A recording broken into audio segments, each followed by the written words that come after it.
ကုံမြို့နယ်ရောမင်းကြီးရက်ကွက်မဲယုံမန်းနဲ့ည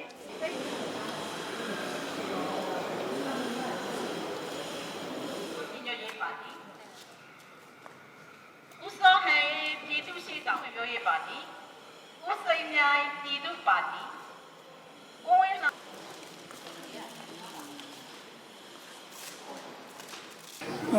ဘာတွေမျောလင့်ထားလဲဆိုတော့ဒါရဲ့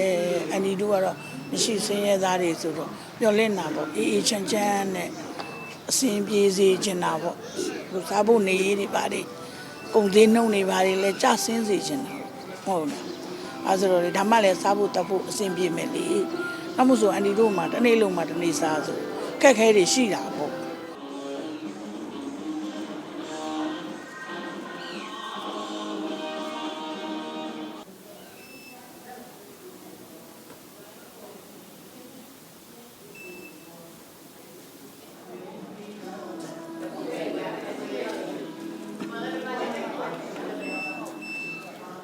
မြန်မာနိုင်ငံကျွန်တော်တို့ကငကိုရေယာကို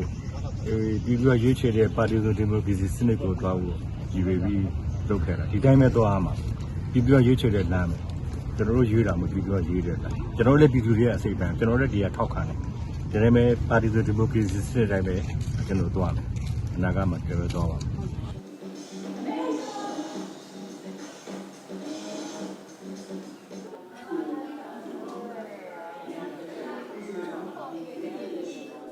တစ်ဖက်မှာရေကောက်ပွဲလုပ်ပြီးတော့တစ်ဖက်မှာ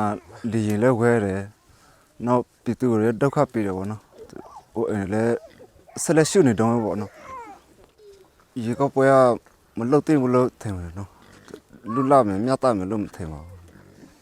ကျွန်တော်တို့ခုအခက်ခဲကြုံနေတဲ့အချိန်မှာဒီရေကောက်ပွဲလုပ်တော့နိုင်ငံတကာမျက်နှာစာမှာသူတို့မျက်နှာလှချင်တာပဲဖြစ်တော့ပေါ့နော်ပြည်သူအတုံးချပြီးတော့